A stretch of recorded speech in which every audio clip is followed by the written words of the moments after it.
Welcome to my channel. Vete caminando hasta la casa de tu hermana. Arréglate sola. Espero que te congeles en el camino. Esas fueron las palabras de mi hijo antes de cerrarme la puerta en la cara. Yo estaba descalza, en pijama. Afuera nevaba con una fuerza que no había visto en años. El frío me cortaba la piel como si fueran miles de agujas invisibles. Mis pies se hundían en la nieve y ya no sentía los dedos. El viento soplaba tan fuerte que apenas podía mantener los ojos abiertos.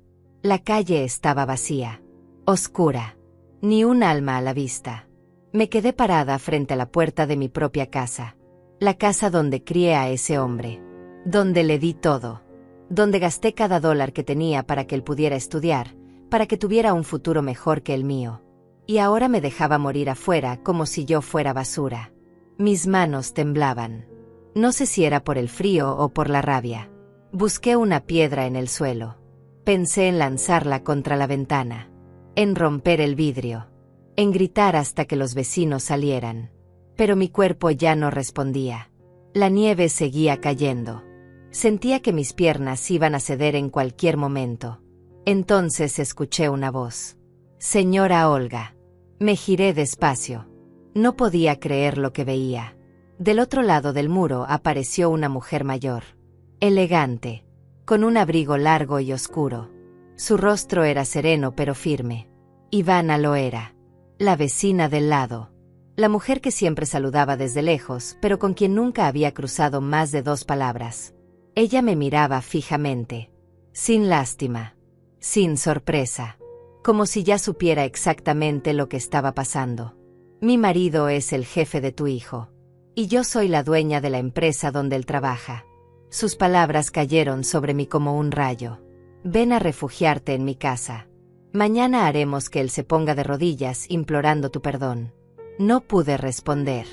Mi garganta estaba cerrada. Mis labios agrietados por el frío. Solo asentí. Ivana extendió su mano hacia mí. Una mano firme. Segura. Yo la tomé con las pocas fuerzas que me quedaban. Ella me ayudó a cruzar el muro bajo que separaba nuestras propiedades. Cuando pisé su jardín, sentí que algo dentro de mí se rompía. No era alivio. No todavía. Era algo más profundo. Era la certeza de que todo lo que había callado durante años estaba a punto de salir a la luz.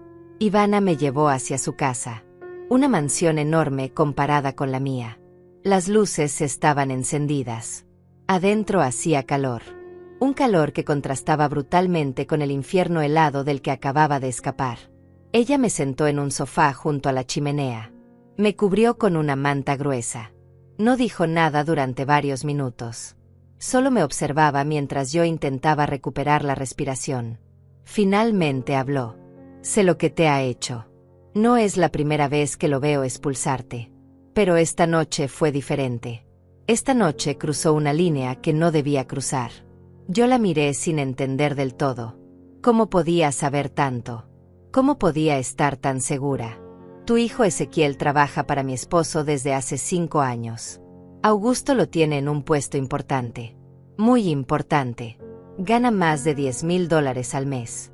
Y todo eso fue posible porque yo lo recomendé personalmente. Sentí que el aire se me escapaba del pecho. Ezequiel nunca me había dicho nada.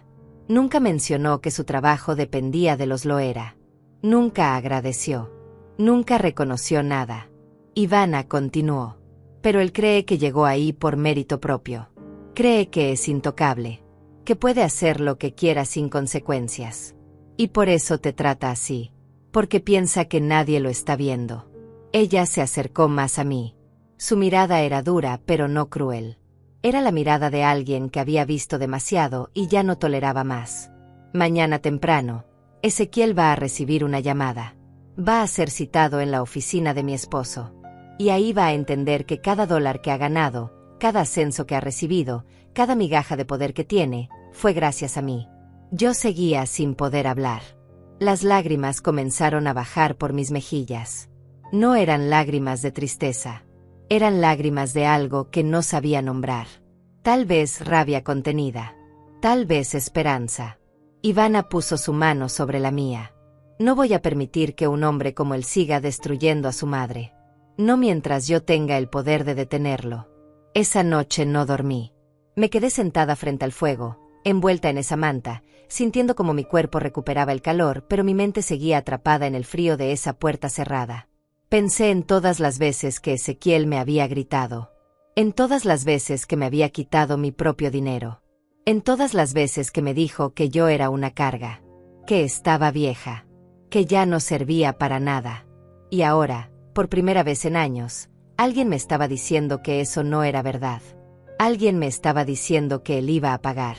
Cuando el sol comenzó a salir, Ivana entró a la sala con una taza de té caliente. Me la entregó sin decir nada.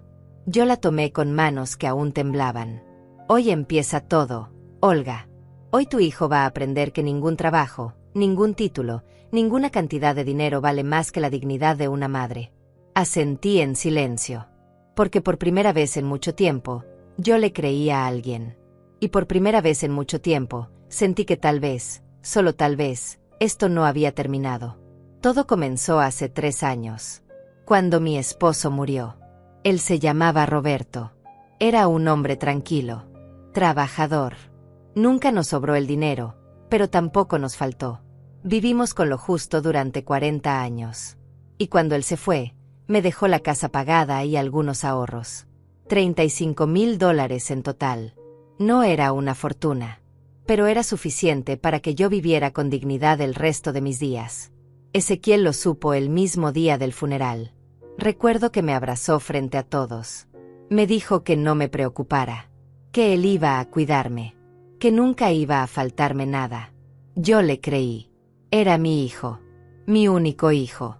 ¿Cómo no iba a creerle? 2 semanas después, él llegó a mi casa con unos papeles. Mamá, necesito que firmes esto. Es para proteger tu dinero. Para que no te lo quiten con impuestos. Confía en mí. Yo firmé sin leer. Porque confiaba. Porque era mi hijo. Lo que no sabía era que esos papeles le daban acceso total a mi cuenta bancaria. Control absoluto sobre cada dólar que mi esposo había dejado para mí. Al principio todo parecía normal. Ezequiel venía a visitarme 2 veces por semana. Me traía el mercado. Me preguntaba cómo estaba. Yo pensaba que era un buen hijo. Que estaba cumpliendo su palabra. Pero después de 6 meses, algo cambió. Las visitas se volvieron más cortas. Más frías. Él llegaba apurado, dejaba las bolsas en la cocina y se iba sin siquiera sentarse a tomar un café conmigo. Y cuando yo le pedía dinero para algo, siempre tenía una excusa. Mamá, ahora no puedo. Estoy ajustado este mes. Mamá, ya te di la semana pasada. No puedes gastar tanto. Mamá, tienes que aprender a administrarte mejor. Yo no entendía. Ese era mi dinero. El dinero que Roberto me había dejado. ¿Por qué tenía que pedirle permiso a mi propio hijo para usarlo? Un día me atreví a preguntarle cuánto quedaba en la cuenta. Él me miró con fastidio. ¿Para qué quieres saber eso? ¿No confías en mí? Yo me callé. Me sentí culpable por haber preguntado. Así pasaron los meses. Yo vivía con lo mínimo. Él controlaba cada gasto, cada compra, cada movimiento. Y mientras tanto, él se compraba ropa cara. Cambiaba de auto.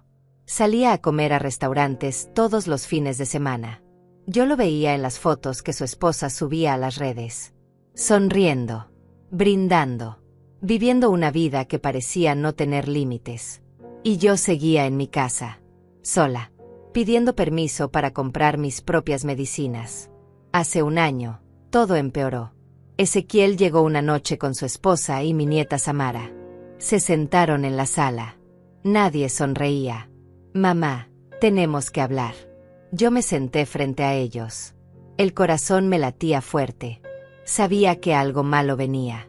No puedes seguir viviendo sola. Estás vieja. Te puedes caer. Te puedes enfermar. Necesitas que alguien te cuide.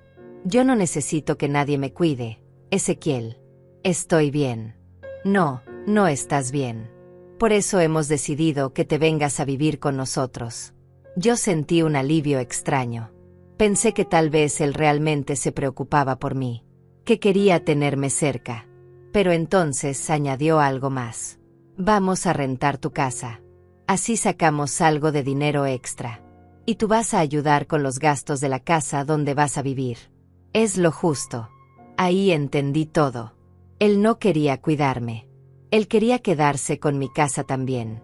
Y yo, como siempre, no dije nada. Empaqué mis cosas. Dejé la casa donde había vivido 40 años. Y me fui a vivir con él. Pero no fue a vivir con él. Fue a vivir como una sirvienta.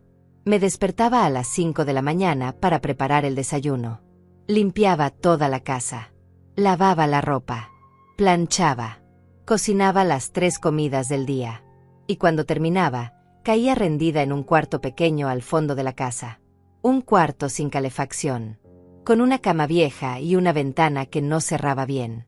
Ezequiel nunca me daba dinero. Decía que yo ya no lo necesitaba porque él me daba techo y comida.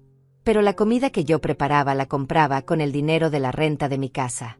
El techo bajo el que yo dormía lo pagaban con mis propios ahorros. Yo no era una invitada. Yo era una prisionera. Su esposa me hablaba con desprecio. Me trataba como si yo fuera una carga. Como si mi presencia ensuciara su hogar. Y Samara, mi nieta, ya ni siquiera me miraba. Había aprendido de sus padres que yo no valía nada. Los meses pasaron. Yo me fui apagando. Dejé de hablar. Dejé de pedir. Dejé de existir. Hasta que una noche, todo explotó. Ezequiel llegó borracho. Entró gritando. Diciendo que había tenido un mal día en el trabajo. Que su jefe lo había presionado. Que todo el mundo lo maltrataba. Yo estaba en la cocina lavando los platos. Él entró y me empujó. Tú tienes la culpa. Todo es tu culpa. Tengo que mantener a una vieja inútil que no sirve para nada. Yo me quedé callada. Como siempre. Pero esa noche él no se detuvo. Siguió gritando. Siguió insultándome. Y cuando intenté salir de la cocina, me bloqueó el paso. ¿A dónde crees que vas? Aquí te quedas hasta que yo diga. Su esposa apareció en la puerta. Pero no me defendió. Solo se cruzó de brazos y miró hacia otro lado. Ezequiel me agarró del brazo con fuerza. Me arrastró hacia la puerta principal. Yo intenté resistirme, pero él era más fuerte. Abrió la puerta de un golpe. Afuera estaba nevando. Vete. Vete ahora mismo. No quiero verte más en mi casa. Ezequiel, por favor. Está helando. No tengo zapatos. No me importa. Vete caminando hasta la casa de tu hermana. Arréglate sola. Espero que te congeles en el camino. Y me empujó afuera. La puerta se cerró detrás de mí con un golpe seco. Escuché el seguro. Escuché sus pasos alejándose. Y yo me quedé ahí, descalza, temblando, rogando que alguien abriera esa puerta. Pero nadie lo hizo. Golpeé la puerta. Grité su nombre. Supliqué. Nada. La nieve caía sobre mí. El viento me atravesaba. Mis pies se hundían en el hielo. Ya no sentía las manos. Y entonces pensé que iba a morir ahí. Que iba a morir sola. Abandonada por el hijo al que le había dado todo. Fue en ese momento cuando escuché la voz de Ivana. Y todo cambió. El frío era diferente a todo lo que había sentido antes. No era solo temperatura. Era dolor puro. Era la certeza de que mi cuerpo estaba a minutos de rendirse. Mis pies ya no eran míos. Los veía hundirse en la nieve, pero no lo sentía. Era como si hubieran dejado de existir. Como si alguien me los hubiera cortado y yo siguiera caminando sobre muñones congelados. Las manos me ardían. Un ardor helado que subía por los brazos y se instalaba en el pecho. Intenté frotarlas contra el pijama, pero la tela estaba empapada. Cada movimiento era inútil. El viento soplaba con tanta fuerza que me costaba mantenerme de pie. Me empujaba hacia atrás, hacia los lados, como si la misma naturaleza quisiera derribarme. Y yo seguía frente a esa puerta cerrada. La puerta de mi hijo. La puerta de la casa que se suponía era mi refugio. Golpeé otra vez. Con el puño. Con la palma abierta. Con lo que me quedaba de fuerza. Ezequiel, por favor. Ábreme. Me voy a morir aquí afuera. Silencio. Sabía que él estaba del otro lado. Sabía que me estaba escuchando. Pero no le importaba. Tal vez incluso quería que pasara. Tal vez eso era exactamente lo que buscaba. Que yo me congelara. Que desapareciera. Que dejara de ser un problema para él. Miré hacia la calle. Estaba completamente vacía. No había autos. No había luces encendidas en las otras casas. Era tarde. Demasiado tarde. Nadie iba a salir a ayudarme. Pensé en mi hermana.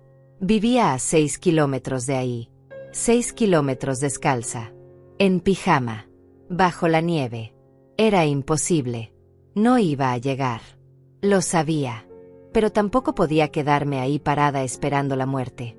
Así que di un paso. Luego otro. Cada pisada era una tortura. La nieve se metía entre mis dedos.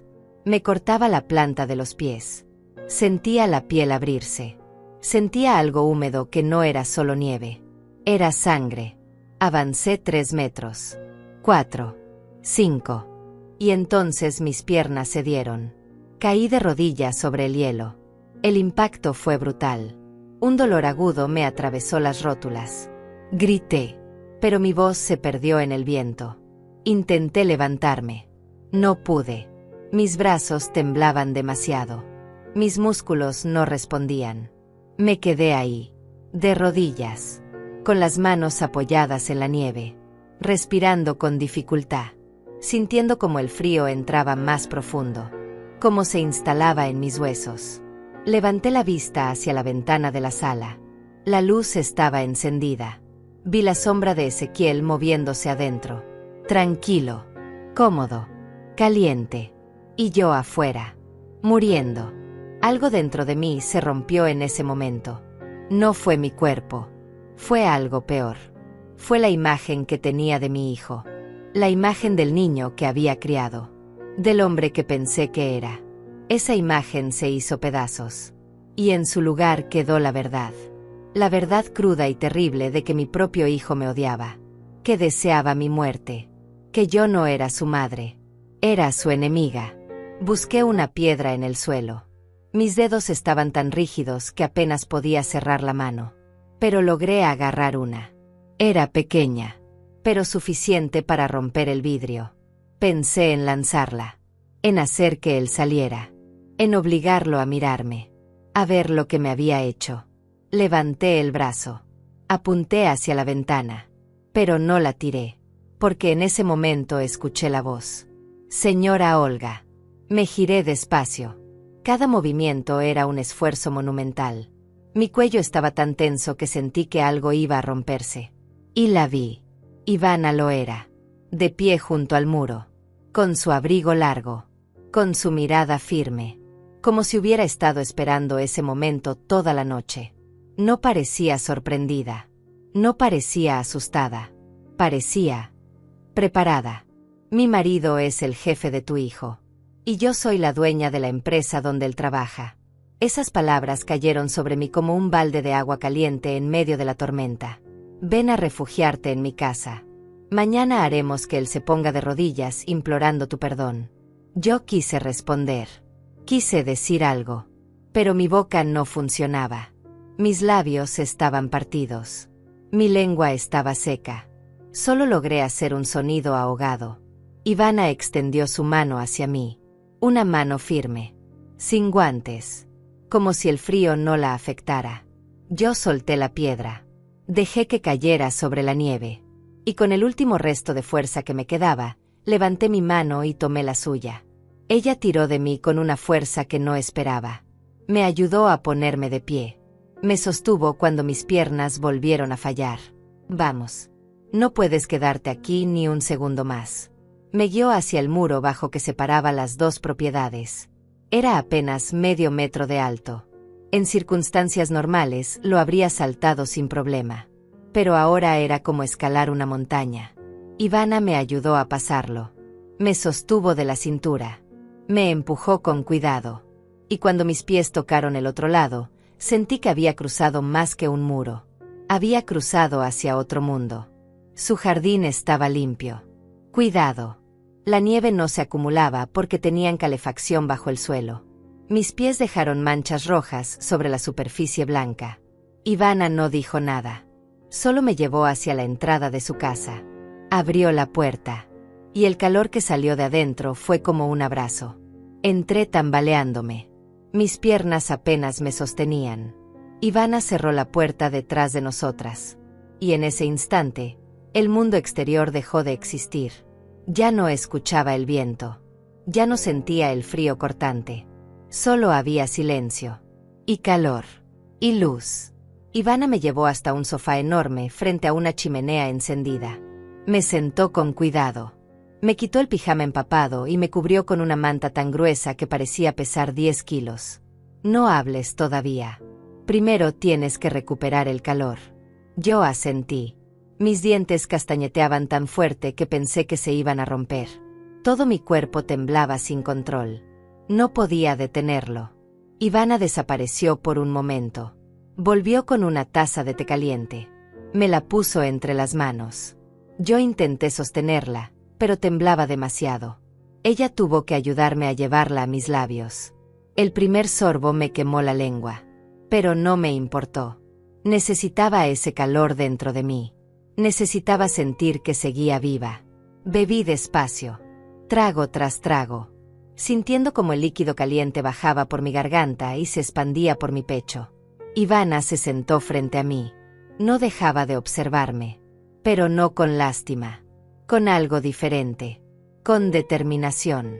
Sé lo que te ha hecho. No es la primera vez que lo veo expulsarte. Yo la miré sin entender. ¿Cómo podía saberlo? ¿Cómo podía haber visto algo que yo misma había ocultado durante tanto tiempo? Tu hijo Ezequiel trabaja para mi esposo desde hace 5 años. Y todo lo que tiene, todo lo que es, se lo debe a mí. Las palabras me golpearon con más fuerza que el viento de afuera. Ezequiel nunca me había dicho nada. Nunca mencionó a los Loera. Nunca agradeció. Nunca reconoció que alguien más lo había ayudado. Y ahora esa mujer estaba frente a mí, diciéndome que tenía el poder de destruirlo. Mañana temprano va a recibir una llamada. Va a ser citado en la oficina de mi esposo. Y ahí va a entender quién tiene el control. Yo seguía sin poder hablar. Las lágrimas comenzaron a caer. No podía detenerlas. No quería detenerlas. Porque por primera vez en 3 años, alguien me estaba defendiendo. Alguien me estaba diciendo que yo no merecía esto. Y esa certeza fue más cálida que cualquier chimenea. Pasé la noche entera despierta. No porque no tuviera sueño, sino porque cada vez que cerraba los ojos, volvía a sentir el frío. Volvía a ver esa puerta cerrada. Volvía a escuchar la voz de Ezequiel diciéndome que esperaba que me congelara. Ivana me había dado ropa limpia. Un pantalón de pijama suave. Una camisa gruesa. Calcetines de lana. Todo me quedaba grande, pero no me importaba. Por primera vez en meses, sentía que alguien me trataba con dignidad. Me quedé sentada frente a la chimenea hasta que el sol comenzó a salir. Las llamas ardían despacio. El calor me envolvía. Pero mi mente no descansaba. Pensaba en todo. En los 3 años que había perdido. En el dinero que Ezequiel me había quitado. En la casa que me había arrebatado. En la vida que me había robado. Y pensaba en Ivana. En cómo había aparecido justo en el momento exacto. Como si hubiera estado esperando. Como si hubiera sabido que algo así iba a pasar. Cuando escuché pasos en la escalera, levanté la vista. Ivana bajaba despacio. Vestía un traje impecable. Gris claro.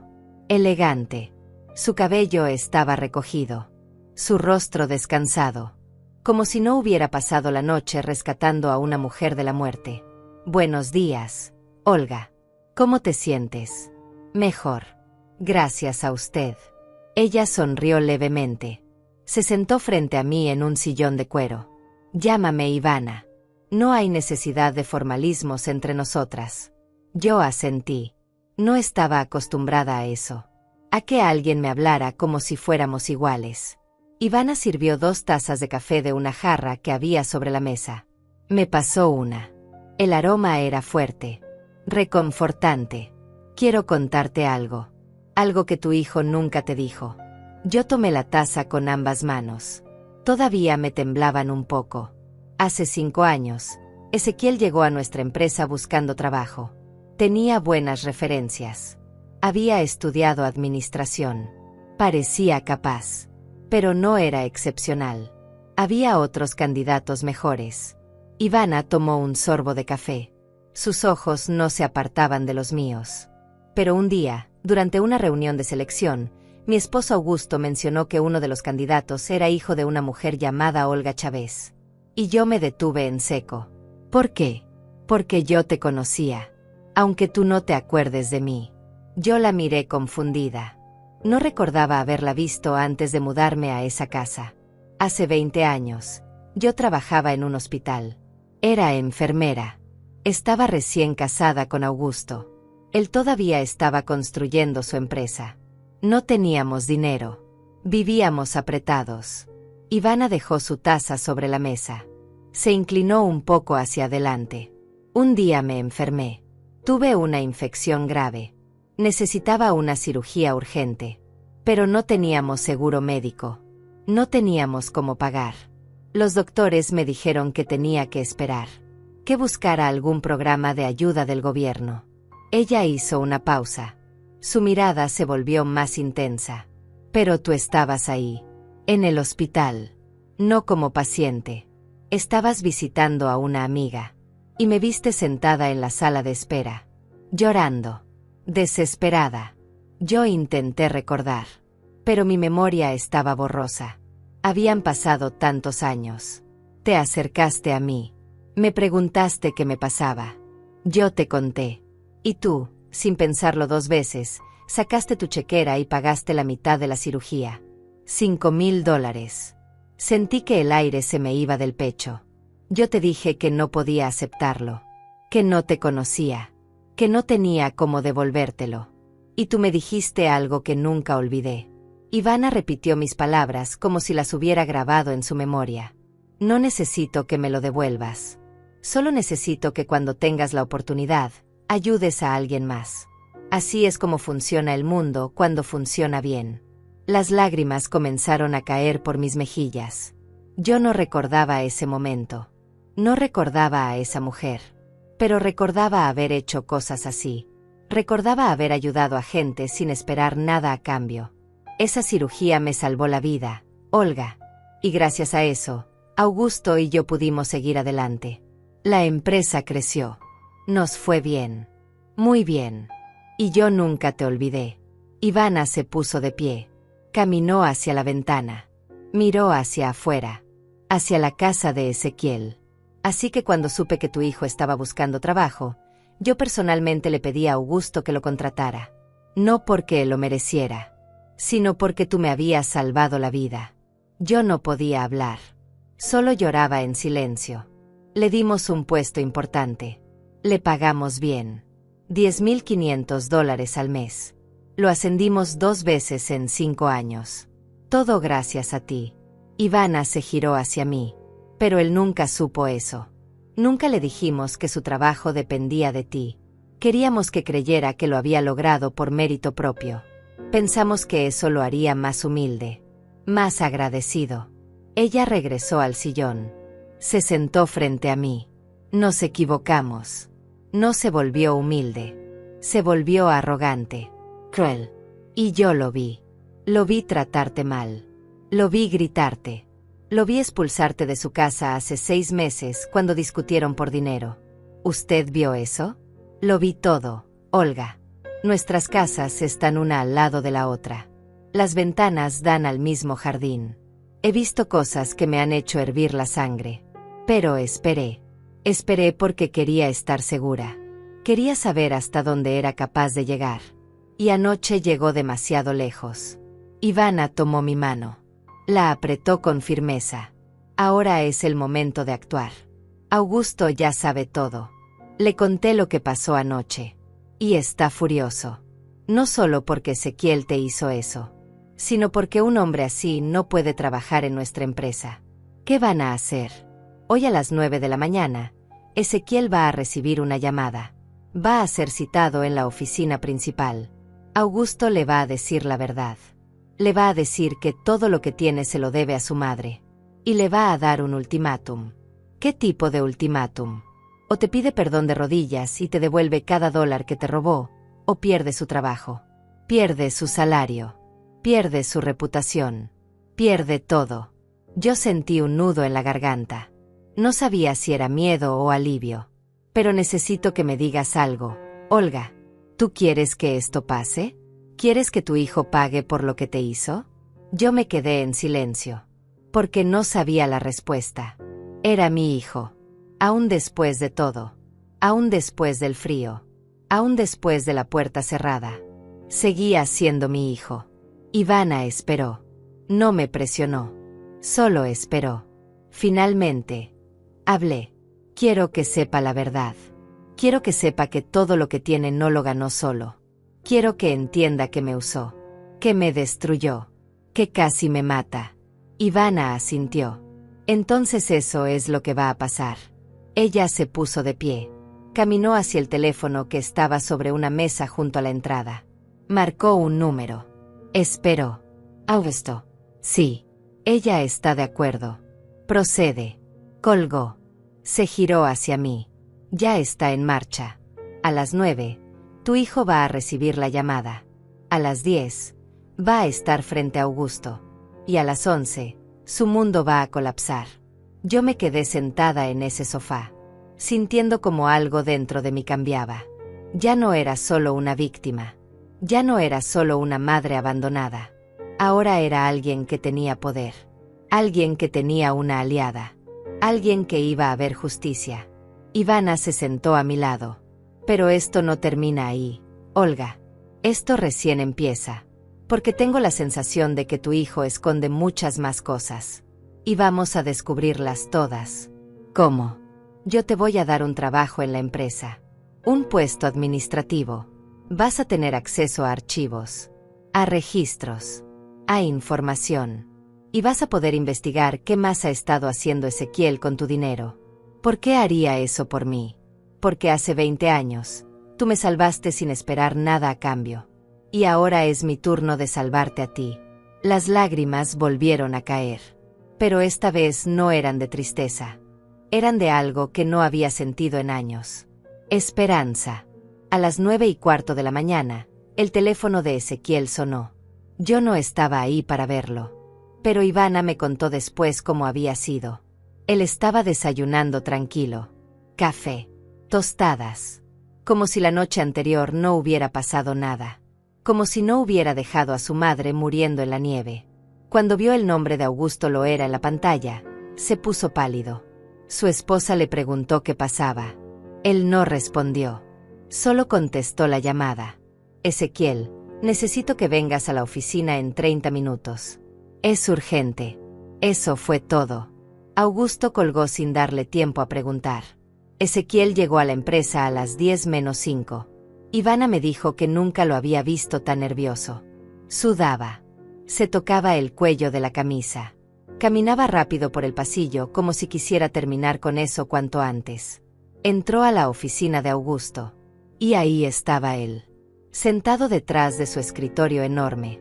Con las manos cruzadas. La mirada dura. Sin sonreír. Siéntate. Ezequiel se sentó. Intentó mantener la compostura. Intentó parecer seguro. Pero Ivana me dijo que se le notaba el miedo en los ojos. Augusto no perdió tiempo. Quiero que me cuentes algo, Ezequiel. ¿Dónde estaba tu madre anoche? La pregunta lo tomó por sorpresa. Él parpadeó varias veces. Buscó una respuesta. Está en casa. Descansando. No me mientas. Ezequiel tragó saliva. Sus manos se movían inquietas sobre sus piernas. Tuvo un problema. Salió. Pero ya está bien. ¿Un problema? ¿Salió? Ezequiel, tu madre estuvo a punto de morir congelada en la calle porque tú la expulsaste de tu casa en pijama. En medio de una tormenta de nieve. El silencio que siguió fue denso. Pesado. Ezequiel abrió la boca, pero no salió ningún sonido. Augusto se inclinó hacia adelante. Y lo peor no es solo eso. Lo peor es que tú trabajes aquí creyendo que llegaste por tu propio esfuerzo. Creyendo que te lo mereces. Creyendo que eres alguien importante. Ezequiel intentó hablar. Señor Loera, yo. Cállate. Todavía no termino. Augusto abrió una carpeta que estaba sobre su escritorio. Sacó unos papeles. ¿Sabes quién recomendó que te contratáramos hace 5 años? ¿Sabes quién insistió en que te diéramos una oportunidad cuando había candidatos mejores que tú? Ezequiel negó con la cabeza. El pánico se reflejaba en su rostro. Mi esposa. Ivana Loera. La dueña de esta empresa. Ezequiel no dijo nada. Solo miraba los papeles sin comprender. ¿Y sabes por qué mi esposa hizo eso? Porque hace 20 años, tu madre le salvó la vida. Le pagó una cirugía que ella no podía costear. $5,000. Sin conocerla. Sin esperar nada a cambio. Las palabras cayeron sobre Ezequiel como piedras. Así que todo lo que tienes, cada dólar que has ganado, cada ascenso que has recibido, se lo debes a tu madre. No a ti. A ella. Ezequiel comenzó a temblar. No de frío. De rabia. De vergüenza. De miedo. Augusto cerró la carpeta. Se recostó en su silla. Ahora voy a darte una opción. Una sola. Vas a ir a tu casa. Vas a traer a tu madre de vuelta. Vas a pedirle perdón de rodillas. Vas a devolverle cada dólar que le robaste. Y vas a demostrarme que eres capaz de ser un hombre decente. Ezequiel intentó protestar. Señor, usted no entiende. Mi madre es complicada. Ella. No me interesa tu versión. Me interesa la verdad. Y la verdad es que casi la matas anoche. Si mi esposa no hubiera estado ahí, tu madre estaría muerta. Y tú estarías en la cárcel. El miedo en los ojos de Ezequiel se transformó en pánico puro. ¿Qué tengo que hacer? Lo que te dije. Tráela de vuelta. Devuélvele su dinero. Pídele perdón. Y reza para que ella te perdone. Porque si no lo hace, aquí se termina tu carrera. Y me voy a encargar personalmente de que ninguna empresa de esta ciudad te contrate. Ezequiel asintió como un autómata. Se puso de pie. Salió de la oficina caminando como si estuviera en trance. Ivana estaba esperándolo en el pasillo. Él la vio. Intentó decir algo. Pero ella solo lo miró con desprecio. Tu madre está en mi casa. Recuperándose. Cuando estés listo para hacer lo correcto, puedes ir a buscarla. Ezequiel salió del edificio. Subió a su auto. Y se quedó ahí sentado durante 10 minutos. Sin moverse. Sin encender el motor. Solo mirando el volante. Pero lo que pasó después, nadie lo esperaba. Esa misma tarde, Ezequiel volvió a la empresa. Pero no fue a la oficina de Augusto. Fue directo al Departamento de Recursos Humanos. Habló con la jefa del área. Le contó una versión completamente distinta de los hechos. Mi madre tiene problemas mentales. Está confundida. Dice cosas que no son ciertas. Anoche salió de la casa sin avisarme. Yo la busqué toda la noche. Estaba desesperado. La mujer lo escuchó. Tomó notas. Y ahora los Loera la tienen en su casa. No sé qué le dijeron. Pero ella está vulnerable. Está siendo manipulada. Ezequiel siguió hablando. Construyendo su mentira con calma. Con precisión. Yo solo quiero protegerla. Pero ellos están usando a mi madre para atacarme. No sé por qué.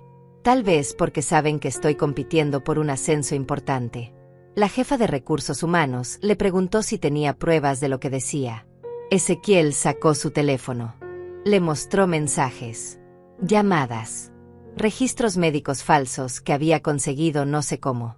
Mi madre estuvo internada hace 2 años por episodios de confusión. Aquí está el informe. Era mentira. Todo era mentira. Pero él lo presentaba con tanta seguridad que la mujer comenzó a dudar. Voy a investigar esto. Dame unos días. Ezequiel asintió. Salió de ahí con una sonrisa que nadie vio. Cuando Ivana se enteró de lo que había hecho, su rostro se puso rígido. Está jugando sucio. Está intentando voltear la situación. Hacerse la víctima. Yo estaba sentada frente a ella, sintiendo como el alivio que había sentido en la mañana se convertía en miedo otra vez. ¿Qué va a pasar ahora? Ivana no respondió de inmediato. Se quedó mirando por la ventana. Pensando. Finalmente habló. Él cree que puede manipular la narrativa. Cree que puede hacerte parecer loca. Cree que puede salvarse con mentiras.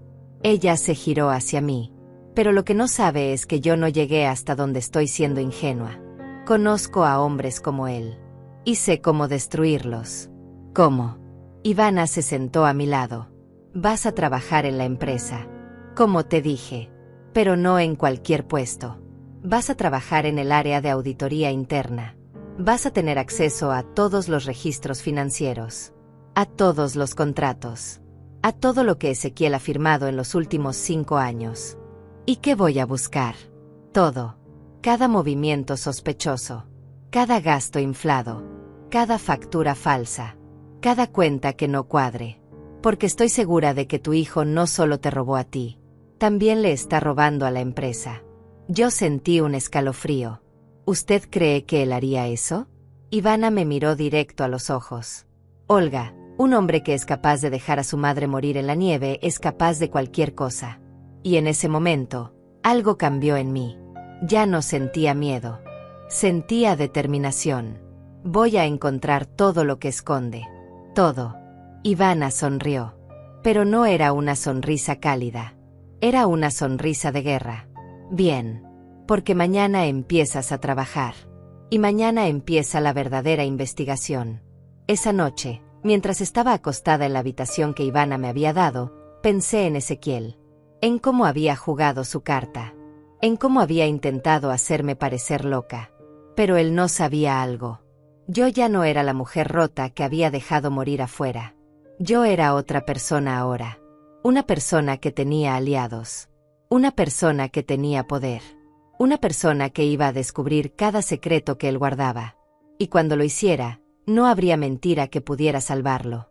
El lunes por la mañana entré a la empresa por primera vez en mi vida. No como visitante. No como la madre de alguien. Sino como empleada. Ivana me había conseguido un puesto en el departamento de auditoría interna. Mi trabajo oficial era revisar facturas. Verificar gastos. Asegurarme de que todo estuviera en orden. Un trabajo discreto. Casi invisible. Pero ambas sabíamos cuál era mi verdadera misión. Me dieron una oficina pequeña en el 3er piso. Una computadora. Acceso a los archivos digitales de la empresa. Y lo más importante, acceso a los registros de los últimos 5 años. La encargada del departamento se llamaba Tania Rocha. Era una mujer de unos 50 años. Seria. Eficiente. Me explicó mis funciones en 10 minutos. Vas a revisar todas las facturas que pasen por el área de administración. Si algo no cuadra, me lo reportas. Simple. Asentí. Tomé nota. Intenté parecer solo una mujer mayor que necesitaba un trabajo tranquilo. Pero cuando Tania salió de mi oficina, yo me senté frente a esa computadora y supe que no iba a ser simple. Porque yo no estaba ahí para revisar cualquier factura. Estaba ahí para revisar las de mi hijo. Escribí su nombre en el buscador del sistema. Ezequiel Chávez. Aparecieron cientos de registros. Informes de gastos. Solicitudes de reembolso. Facturas de proveedores. Contratos firmados. Todo lo que había tocado en 5 años. Respiré profundo. Y comencé a revisar. Los primeros meses parecían normales. Gastos de transporte. Comidas de negocios. Facturas pequeñas. Nada fuera de lo común. Pero a medida que avanzaba en el tiempo, comencé a notar algo extraño. Los gastos aumentaban. Mucho. Y rápido. En su primer año, Ezequiel había reportado gastos por $3,000. Normal para alguien en su posición. Pero en el segundo año, esa cifra subió a $8,000. En el tercer año, $15,000. Y en el último año, $25,000 en gastos reportados. Abrí los detalles. Comidas de negocios en restaurantes caros. Hoteles. Viajes. Conferencias. Todo justificado con facturas que parecían legítimas. Pero algo no encajaba. Tomé una de las facturas. Era de un restaurante llamado La Estancia. Decía que Ezequiel había llevado a 3 clientes a cenar. Total, $1,200. La empresa había reembolsado todo. Busqué más facturas del mismo lugar. Había 7 en total, todas por montos similares, todas en el mismo año. Tomé nota de las fechas. Y luego hice algo que Ezequiel nunca imaginó que haría. Llamé al restaurante. Buenos días. Habla Olga Chávez. Trabajo en auditoría interna de la empresa Loera y estoy verificando algunas facturas.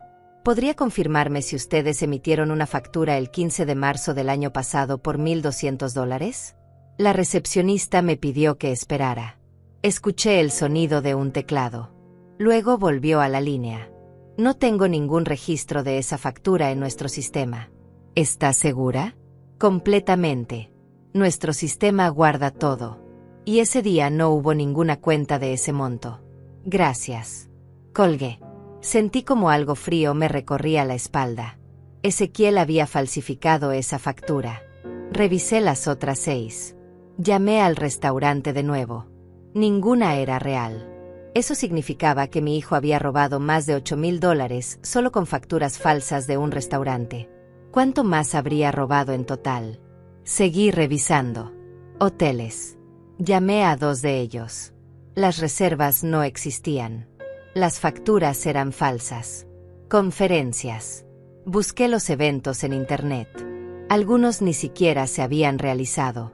Otros sí, pero Ezequiel nunca había asistido. Cada descubrimiento era peor que el anterior. Mi hijo no solo me había robado a mí, le estaba robando a la empresa que lo había contratado por mi culpa. Imprimí todo. Cada factura falsa. Cada registro sospechoso.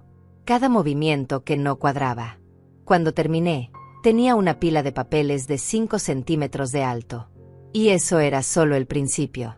Esa tarde, fui a la oficina de Ivana. Ella estaba revisando unos contratos. Cuando me vio entrar con la carpeta, dejó todo. ¿Encontraste algo? Le mostré los papeles. Se los expliqué uno por uno. Cada factura falsa. Cada hotel inexistente. Cada conferencia inventada. Ivana no dijo nada durante varios minutos. Solo leía. Revisaba. Calculaba.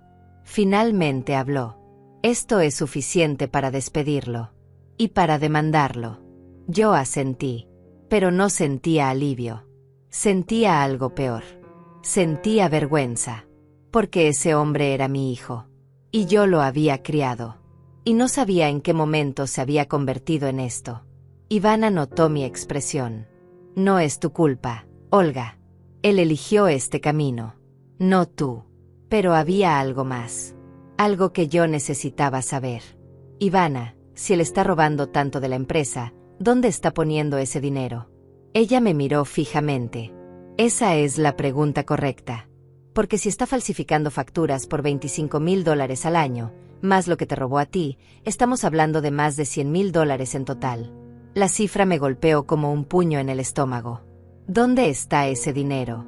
Ivana cerró la carpeta. Eso es lo que vamos a averiguar. Pero necesito que sigas investigando. Necesito que revises sus cuentas bancarias. Sus propiedades. Cualquier cosa que esté a su nombre. ¿Cómo voy a hacer eso? Ivana sonrió. Pero era una sonrisa fría. Porque tu hijo cometió un error. Cuando te hizo firmar esos papeles para acceder a tu cuenta, él puso tu nombre como cotitular en varias de sus cuentas. Probablemente para mover dinero sin levantar sospechas. Eso significa que tú tienes derecho legal a solicitar información sobre esas cuentas. ¿De verdad? De verdad. Y mañana vamos a ir al banco. Y vamos a pedir todos los movimientos de los últimos 3 años. Esa noche no pude dormir otra vez. Pero esta vez no era por miedo. Era por rabia. Por indignación. Por la certeza de que mi hijo me había usado de una forma que yo ni siquiera había imaginado. Me había robado. Había falsificado mi firma. Había usado mi nombre para cometer fraude. Y probablemente había hecho mucho más. Al día siguiente, Ivana y yo fuimos al banco. Era una sucursal grande, fría, con pisos brillantes y empleados que hablaban en voz baja. Nos atendió un hombre joven. Le explicamos lo que necesitábamos. Él revisó los documentos. Confirmó que yo era cotitular de 3 cuentas a nombre de Ezequiel Chávez. Y nos entregó los movimientos de los últimos 3 años. Salimos del banco con una carpeta llena de papeles. Nos subimos al auto de Ivana. Y ahí, en el estacionamiento, comenzamos a revisar. Lo que encontramos fue devastador. Ezequiel tenía 3 cuentas. Una oficial, donde la empresa le depositaba su salario. Y 2 secretas. En una de esas cuentas secretas, había depósitos constantes. Pequeños. De $500, $1,000, $2,000, cada 2 o 3 semanas. Sumé los montos. En 3 años, esa cuenta había recibido más de $90,000. ¿De dónde venía ese dinero? Revisé las referencias de los depósitos. Algunas decían reembolso. Otras decían pago de servicios. Otras no tenían descripción. Pero todas eran mentira. Porque yo ya sabía que esos reembolsos eran por facturas falsas. Ivana señaló la segunda cuenta secreta. Mira esto. Esa cuenta tenía movimientos más grandes. Transferencias de $10,000, $15,000, $20,000. Y todas venían de mi cuenta. De la cuenta donde estaban los ahorros que Roberto me había dejado. Ezequiel había estado transfiriendo mi dinero a esa cuenta durante 2 años. Sin que yo lo supiera. Sin que yo autorizara nada. Sentí que iba a vomitar. Él me robó todo. Ivana puso su mano sobre mi hombro. Sí, pero ahora tenemos las pruebas. Y con esto, no solo lo vamos a despedir. Lo vamos a destruir. Yo miré esos papeles.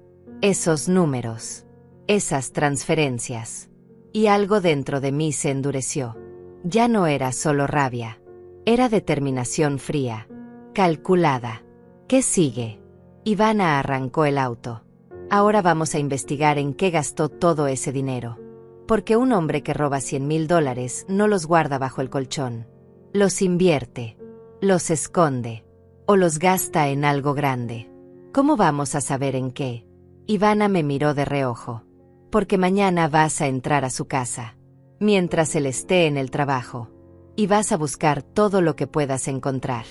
Documentos, contratos, facturas, lo que sea. ¿Y si me descubre? No te va a descubrir. Porque yo me voy a encargar de que esté ocupado todo el día en una reunión interminable. Asentí. Sabía que era arriesgado. Sabía que si Ezequiel me encontraba ahí, las cosas podían ponerse peor. Pero ya no me importaba. Porque mi hijo me había quitado todo. Mi dinero, mi casa. Mi dignidad, mi vida. Y ahora yo iba a quitarle todo a él. El martes a las 9 de la mañana, Ezequiel recibió una llamada de Augusto. Lo citaron a una reunión urgente que duraría todo el día. Una auditoría general del departamento. Todos los gerentes debían estar presentes. Ivana me mandó un mensaje.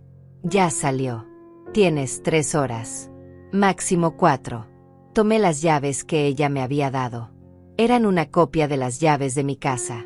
La casa que Ezequiel me había quitado y ahora rentaba. La casa donde yo había vivido 40 años. Conduje despacio. Mi corazón latía tan fuerte que sentía que iba a explotar. No era miedo. Era otra cosa.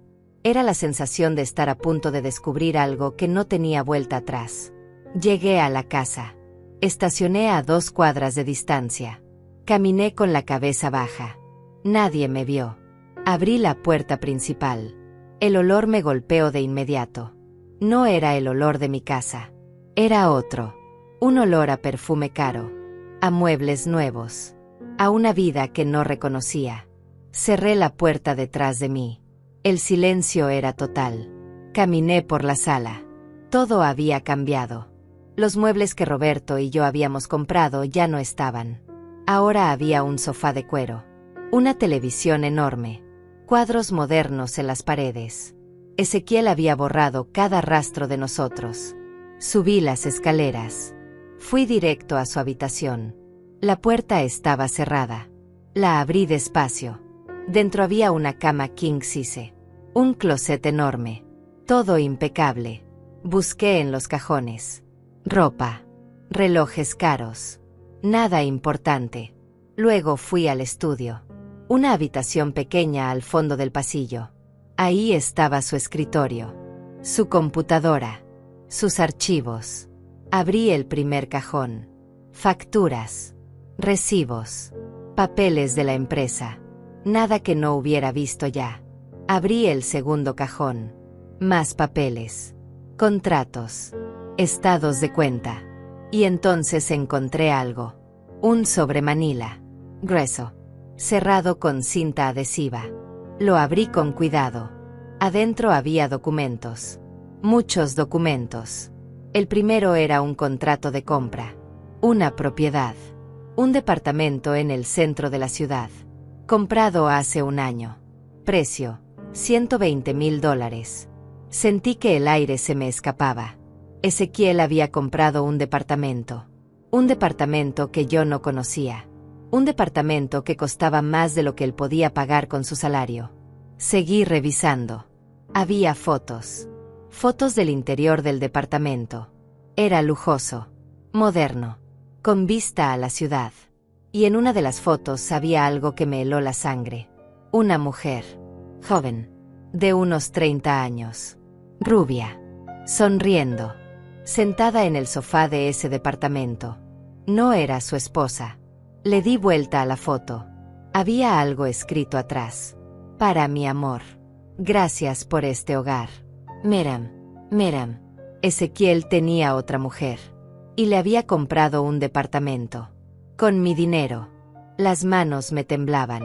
Seguí revisando el sobre. Había más fotos. Fotos de ellos dos juntos. En restaurantes. En viajes. En la playa. Y luego encontré algo peor. Un certificado de nacimiento. De un niño. Nombre: Damián Chávez. Edad: 2 años. Padre: Ezequiel Chávez. Madre: Miriam Nava. Mi hijo tenía otro hijo. Un hijo secreto. Con otra mujer. Y nadie lo sabía. Ni su esposa. Ni mi nieta Samara. Nadie. Me senté en el suelo. No podía respirar. No podía pensar. Ezequiel había usado mi dinero para comprarle un departamento a su amante. Para mantener a su hijo secreto. Para construir una vida paralela mientras yo dormía en un cuarto helado y trabajaba como sirvienta en su casa. Tomé fotos de todo. Del contrato. De las imágenes. Del certificado de nacimiento. Guardé todo en mi teléfono. Y seguí buscando. En el tercer cajón encontré más contratos. Inversiones. Acciones de empresas. Cuentas en el extranjero. Ezequiel había invertido más de $200,000 en los últimos 3 años. $200,000 que no podía haber ganado solo con su salario. Hice cuentas en mi cabeza. Mi dinero. 35,000. Las facturas falsas de la empresa. 90,000. Las inversiones y el departamento. Más de 300,000 en total. Faltaban casi $200,000. ¿De dónde había sacado tanto dinero? Seguí revisando. Y entonces encontré un documento que lo explicaba todo. Era un contrato con una empresa fantasma. Una empresa que no existía realmente. Y esa empresa le había pagado a Ezequiel $150,000 en comisiones por servicios de consultoría. Pero esos servicios nunca se habían prestado. Ezequiel había creado facturas falsas. Contratos falsos. Informes falsos. Todo para justificar esos pagos. Y la empresa que supuestamente había pagado estaba registrada a nombre de alguien más. Un tal Adrián Melcar. Busqué ese nombre en internet. No encontré nada. No existía. Era un nombre falso. Pero había una dirección.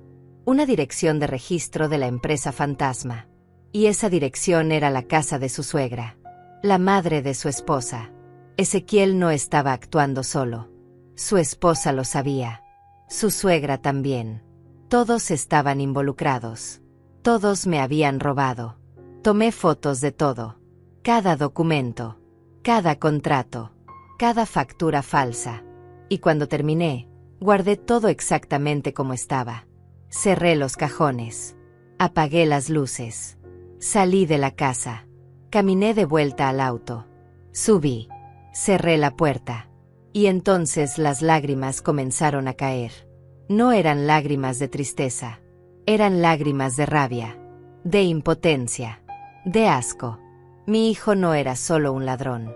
Era un mentiroso, un traidor, un hombre que había construido un imperio de mentiras sobre mi espalda. Y su esposa, la mujer que yo había recibido en mi familia, la mujer a la que había tratado como a una hija. Ella también me había traicionado. Conduje de vuelta a la casa de Ivana. Entré sin tocar. Ella estaba en la sala esperándome. ¿Encontraste algo? Le mostré todo. Las fotos, los documentos, el certificado de nacimiento, los contratos falsos, la empresa fantasma. Ivana revisó cada imagen. Su rostro se puso más duro con cada descubrimiento. Esto es peor de lo que pensé. Mucho peor. Yo no podía hablar. Solo lloraba en silencio. Ivana dejó el teléfono sobre la mesa. Tu hijo no solo te robó a ti, robó a la empresa. Cometió fraude fiscal. Creó una identidad falsa. Lavó dinero. Y tiene una familia secreta que mantiene con fondos robados. Yo asentí. Y su esposa lo sabe. Su suegra también. Todos están involucrados. Ivana se quedó pensando. Luego tomó su teléfono y marcó un número. Augusto. Necesito que vengas a casa ahora. Es urgente. Colgó. Me miró. Esto ya no es solo un problema laboral. Esto es criminal. Y vamos a necesitar abogados. Y probablemente la policía. Sentí un escalofrío. ¿La policía? Ivana asintió. Olga, tu hijo cometió fraude. Falsificación de documentos. Evasión fiscal. Lavado de dinero. Esto no se arregla con un despido. Esto se arregla con una demanda. Y posiblemente con cárcel. La palabra cárcel resonó en mi cabeza como un eco. Era mi hijo. Aún después de todo. Aún después de saber lo que había hecho. Seguía siendo mi hijo. Pero ya no podía protegerlo. Ya no podía fingir que no sabía. Ya no podía dejar que siguiera destruyendo vidas. Ivana puso su mano sobre la mía. Sé que es difícil. Sé que es tu hijo. Pero esto tiene que terminar. No solo por ti, sino por todas las personas que él va a seguir lastimando si no lo detenemos. Yo respiré profundo. Me sequé las lágrimas. ¿Qué tengo que hacer? Ivana sonrió. Pero no era una sonrisa de alegría. Era una sonrisa de guerra. Primero, vamos a reunir todas las pruebas. Luego, vamos a presentarlas ante un abogado. Y después, vamos a confrontar a tu hijo. Pero no a solas. No en privado. Sino frente a toda la empresa. Frente a su esposa. Frente a todos los que creyeron en él. ¿Y si él niega todo? Ivana negó con la cabeza. No va a poder negar nada. Porque tenemos documentos. Tenemos fotos. Tenemos registros bancarios. Tenemos todo. Esa tarde, Augusto llegó a la casa. Ivana le mostró todo lo que yo había encontrado. Él revisó cada documento con cara de incredulidad. Cuando terminó, solo dijo una cosa. Mañana lo despedimos. Y pasado mañana presentamos la demanda. Yo asentí. Pero había algo más. Algo que necesitaba saber. ¿Y mi nieta? ¿Samara sabe algo de esto? Ivana negó con la cabeza. No lo creo. Ella es joven. Probablemente no tiene idea de nada. Pero vamos a averiguarlo.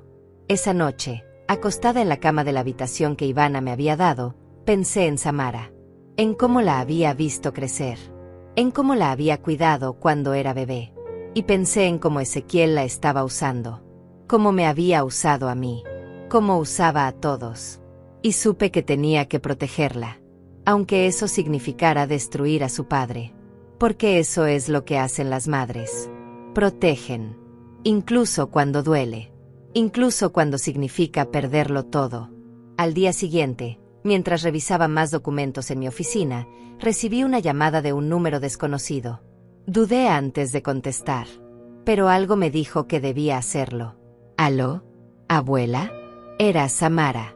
Mi nieta. Su voz sonaba rota. Asustada. Samara, ¿estás bien? Necesito verte. Por favor. No le digas a papá. No le digas a nadie. Solo ven. Me dio una dirección. Una cafetería al otro lado de la ciudad. Colgó antes de que pudiera preguntar más. Le mandé un mensaje a Ivana explicándole. Ella me respondió de inmediato. Ve. Pero ten cuidado. Y graba todo lo que te diga. Conduje hasta la cafetería.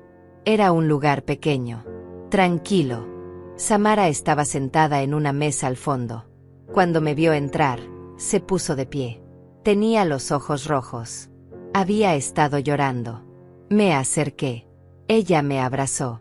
Y comenzó a llorar otra vez. Abuela, no sé qué hacer. No sé con quién hablar. Cálmate. Estoy aquí. Cuéntame qué pasa.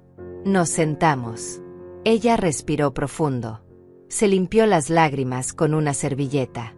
Papá me pidió que firmara unos papeles hace 2 semanas. Me dijo que era para un fondo de ahorro.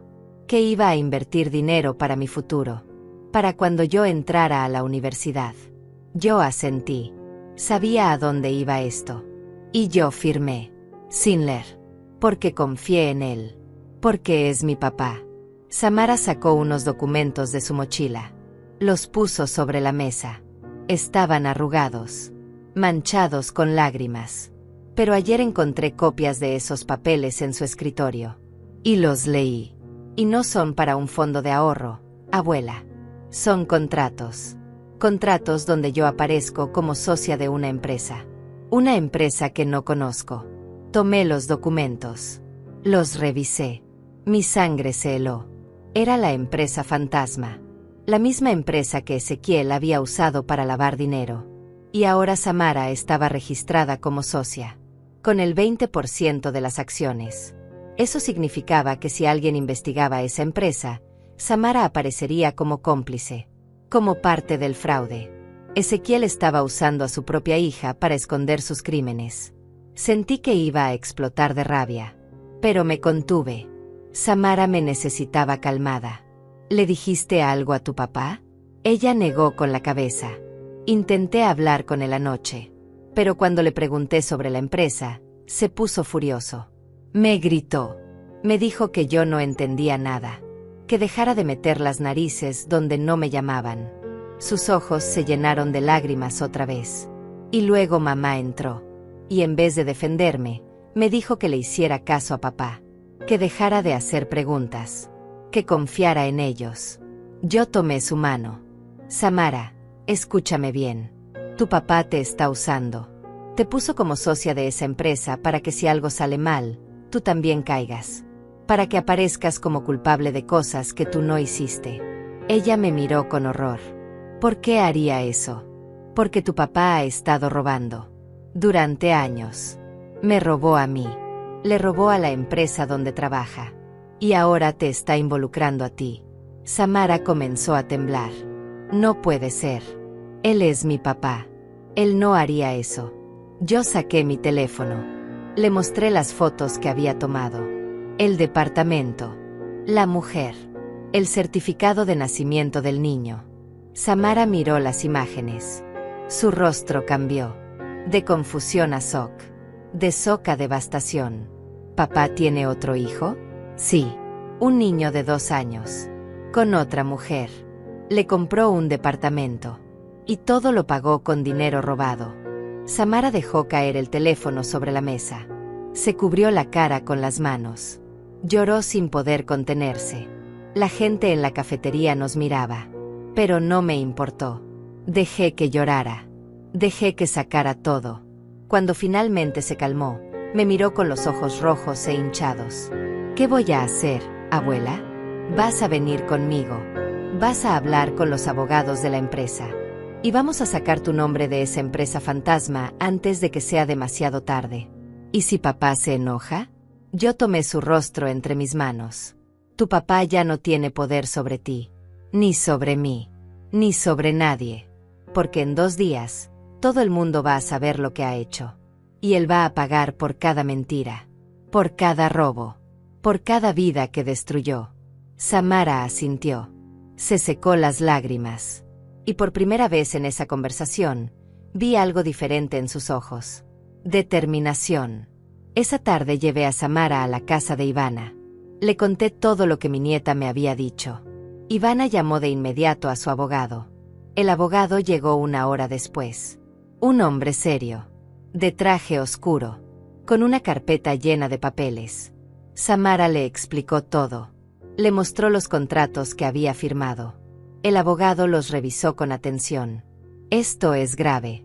Tu padre te involucró en un esquema de lavado de dinero. Si esto llega a juicio, tú podrías ser acusada como cómplice. Samara palideció. Pero yo no sabía nada. Yo solo firmé lo que él me pidió. El abogado asintió. Lo sé.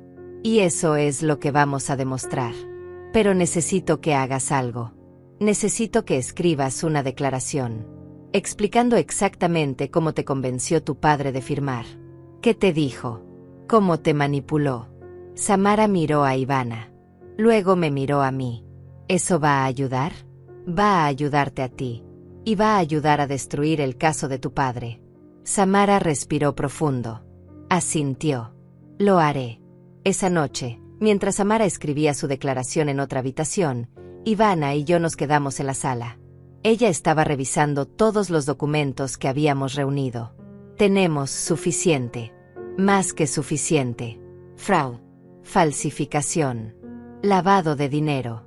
Bigamia técnica porque tiene 2 familias. Y ahora explotación de un menor al involucrar a Samara. Yo asentí. Pero algo dentro de mí seguía doliendo. Ivana lo notó. Sé lo que estás pensando. ¿Qué? Que sigue siendo tu hijo. Que tal vez hay una parte de ti que quiere perdonarlo. Yo no respondí. Porque tenía razón. Ivana se acercó. Se sentó a mi lado. Olga, perdonar no significa olvidar. No significa dejar que siga lastimando a la gente. Tú puedes perdonarlo en tu corazón si quieres. Pero eso no cambia que él tiene que pagar por lo que hizo. Lo sé. Y piensa en Samara. Si no lo detenemos ahora, él va a seguir usándola. Va a arruinar su vida. Como arruinó la tuya. Esas palabras me golpearon con fuerza. Porque eran ciertas. Si yo no actuaba, Samara iba a terminar como yo. Destruida. Usada. Descartada. Y no iba a permitir que eso pasara. Tienes razón. Vamos a hacer lo que tenga que hacerse. Ivana sonrió. Bien.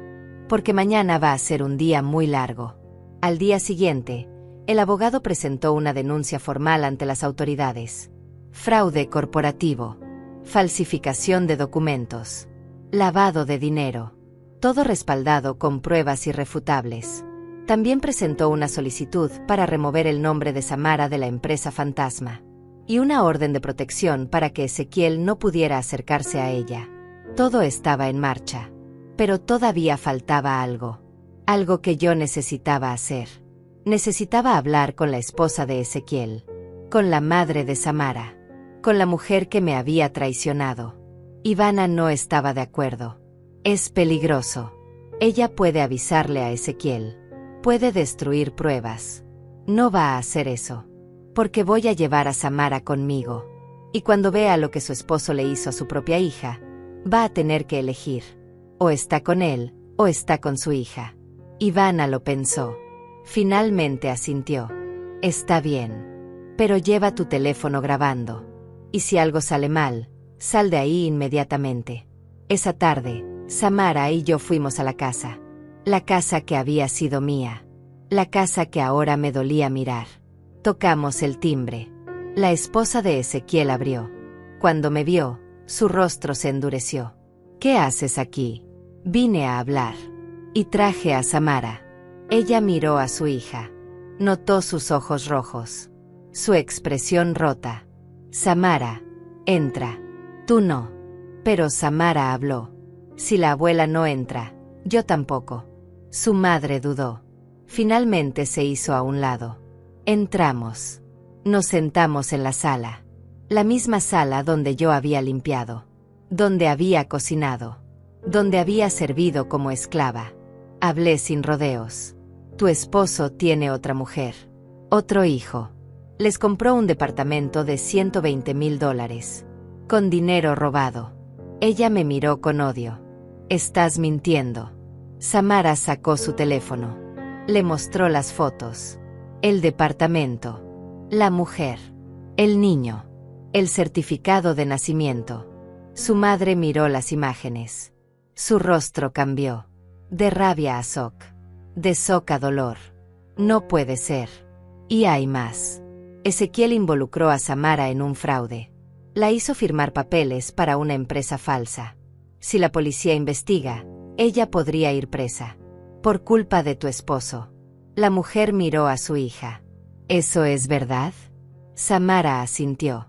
Papá me hizo firmar. Me dijo que era para mi futuro. Pero era mentira. Era para esconder su dinero robado. Su madre se derrumbó. Comenzó a llorar. Y en ese momento, supe que no había sabido nada. Que Ezequiel también la había engañado a ella. Lo siento. Lo siento mucho. Samara se acercó. Abrazó a su madre. Y yo me quedé ahí, viendo cómo esa familia se rompía, sabiendo que todo era culpa de mi hijo. Después de esa conversación, la esposa de Ezequiel tomó una decisión. Le pidió el divorcio. Sacó a Samara de la casa. Y se fueron a vivir con su madre. Pero antes de irse, hizo algo que yo no esperaba. Me llamó por teléfono. Olga, necesito pedirte perdón. Por todo. Por cómo te traté. Por cómo te hice sentir. Yo no sabía todo lo que él estaba haciendo. Pero eso no me excusa. Yo vi cómo te trataba. Y no hice nada. Su voz estaba quebrada. Sincera. Y siento mucho lo de tu dinero. Lo de tu casa. Lo de todo. Si pudiera devolverle el tiempo, lo haría diferente. Yo no dije nada durante varios segundos. Porque no sabía si podía perdonarla. No sabía si quería. Pero luego pensé en Samara. Y en cómo su madre había elegido protegerla. Y eso era lo que importaba. Gracias por decírmelo. Y gracias por sacar a Samara de ahí. Colgué. Y sentí que algo dentro de mí se aflojaba. No era perdón completo. Pero era un comienzo. 2 días después, Ezequiel fue oficialmente despedido. Augusto lo llamó a su oficina. Le mostró todas las pruebas. Las facturas falsas. Los contratos inventados. Las transferencias ilegales. Ezequiel intentó defenderse. Intentó mentir. Pero no había forma de negar lo que estaba frente a él. Estás despedido. Y mañana vamos a presentar una demanda formal por fraude y robo. Calculamos que le robaste a esta empresa más de $90,000. Y eso sin contar lo que le robaste a tu madre. Ezequiel palideció. Señor Loera, por favor. Puedo explicarlo. Puedo devolverlo. Dame una oportunidad. Augusto lo miró con desprecio. Ya no hay oportunidades. Recoge tus cosas y sal del edificio. Ahora. Ezequiel salió de esa oficina con una caja en las manos. Con su carrera destruida. Con su reputación arruinada. Y yo lo vi salir. Desde la ventana de mi oficina en el 3er piso. Lo vi caminar hacia su auto. Lo vi subirse. Lo vi quedarse ahí sentado. Sin moverse. Durante casi 20 minutos. Y no sentí lástima. No sentí culpa. Solo sentí justicia. Pero lo peor para él todavía no había llegado. Una semana después, la policía llegó a su casa con una orden de arresto. Fraude corporativo. Falsificación de documentos. Lavado de dinero. Evasión fiscal. Lo esposaron frente a los vecinos. Frente a la gente que lo conocía. Frente a todos los que alguna vez pensaron que era un hombre exitoso. Ivana me llamó para contarme. Ya lo arrestaron. Va a pasar la noche en la estación. Mañana tiene audiencia. ¿Y qué va a pasar? El abogado dice que con todas las pruebas que tenemos, va a ser declarado culpable. Probablemente le den entre 5 y 10 años de prisión. 5 a 10 años. Mi hijo. En prisión. Esa noche no pude dormir. No porque me sintiera mal por él, sino porque no sabía cómo sentirme. Por un lado, sabía que merecía pagar. Por otro, seguía siendo mi hijo. El niño que había criado. El niño que una vez me abrazaba y me decía que me amaba. ¿En qué momento se había convertido en esto? ¿En qué momento había dejado de ser mi hijo y se había convertido en un monstruo? No tenía respuestas. Al día siguiente fui a la audiencia. No porque él me lo pidiera, sino porque necesitaba verlo.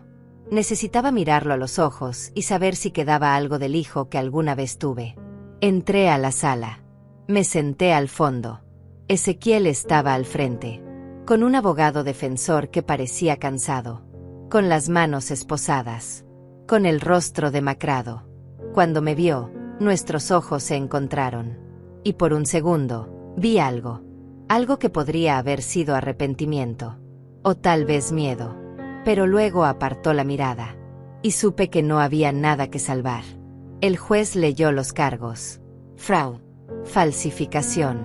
Lavado de dinero. Uno tras otro. Cada palabra era un golpe. El fiscal presentó las pruebas. Los documentos. Las fotos. Los registros bancarios. Todo lo que yo había encontrado. El abogado de Ezequiel intentó argumentar que había sido un error. Que su cliente estaba bajo mucha presión. Que tenía intención de devolverlo todo. Pero el juez no le creyó. Señor Chávez, usted no solo robó dinero. Robó la dignidad de su madre. Robó la confianza de su empleador. Y peor aún, involucró a su propia hija menor de edad en sus actividades criminales. Ezequiel bajó la cabeza. No tengo más opción que declararlo culpable de todos los cargos. La sentencia será dictada en 30 días. Pero anticipo que estará entre 6 y 8 años de prisión. 6 a 8 años. Ezequiel se derrumbó.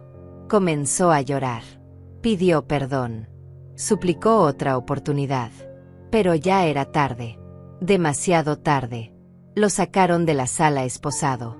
Y yo me quedé ahí sentada, sintiendo un vacío enorme en el pecho. Afuera, Ivana me esperaba. Me abrazó sin decir nada. ¿Estás bien? No lo sé. Es normal. Es tu hijo. No importa lo que haya hecho. Sigue siendo tu hijo. Yo asentí, porque tenía razón. Pero también supe algo más. Supe que había hecho lo correcto. Que no podía seguir protegiendo a alguien que me había destruido.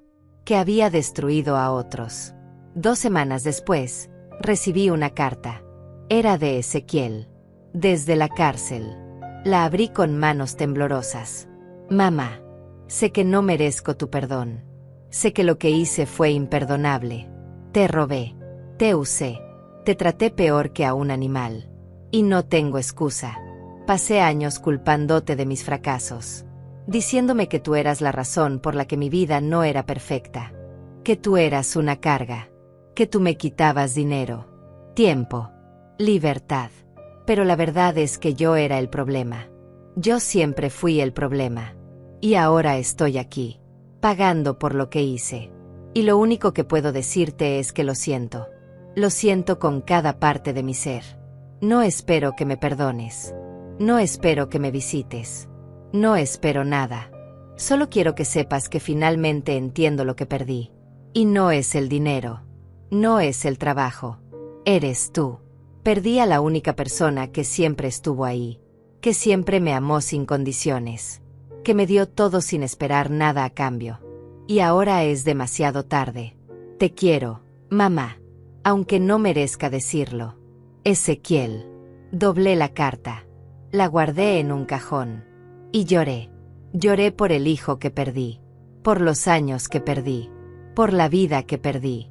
Pero también lloré de alivio. Porque finalmente había terminado. Finalmente era libre. Ivana me ayudó a recuperar mi casa. Los abogados forzaron a Ezequiel a devolverla. También recuperé parte de mi dinero. No todo. Pero suficiente para vivir con dignidad. Samara venía a visitarme 2 veces por semana. Me contaba de la escuela, de sus sueños, de su vida. Y yo la escuchaba. Y le decía que todo iba a estar bien. Porque lo iba a estar. Su madre también venía a veces. Tomábamos café. Hablábamos. No éramos amigas. Pero ya no éramos enemigas. Y eso era suficiente. 6 meses después, volví a vivir en mi casa. En la casa donde había pasado 40 años con Roberto. Limpié cada rincón. Pinté las paredes. Compré muebles nuevos. Y por primera vez en años, me sentí en paz. Una tarde, estaba sentada en el jardín tomando té cuando escuché la puerta del frente. Era Ivana, con una bolsa en la mano. Traje pastel. ¿Puedo pasar? Claro. Nos sentamos juntas en el jardín. Comimos pastel. Hablamos de todo y de nada. Y en un momento, Ivana me miró y sonrió. ¿Sabes qué es lo irónico de todo esto? ¿Qué? Que hace 20 años, tú me salvaste sin esperar nada a cambio.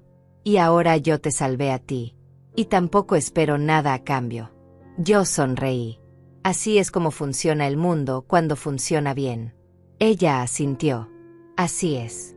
Nos quedamos ahí sentadas, viendo el sol bajar, sintiendo la brisa suave, sabiendo que habíamos sobrevivido.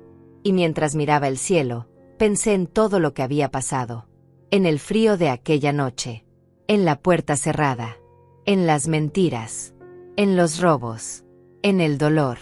Pero también pensé en Ivana, en Samara, en la justicia, en la verdad. Y supe que aunque había perdido mucho, también había ganado algo. Había ganado mi dignidad de vuelta. Había ganado mi libertad. Había ganado mi vida. Y eso era más valioso que cualquier cantidad de dinero. Porque al final, lo único que realmente importa es poder mirarte al espejo y saber que hiciste lo correcto. Que no te quedaste callada. Que no dejaste que te destruyeran. Que luchaste. Y ganaste. Y yo había ganado. No con gritos. No con violencia. Sino con verdad. Con evidencia. Con justicia silenciosa. Y esa victoria era mía. Solo mía. Y nadie, nunca, podría quitármela.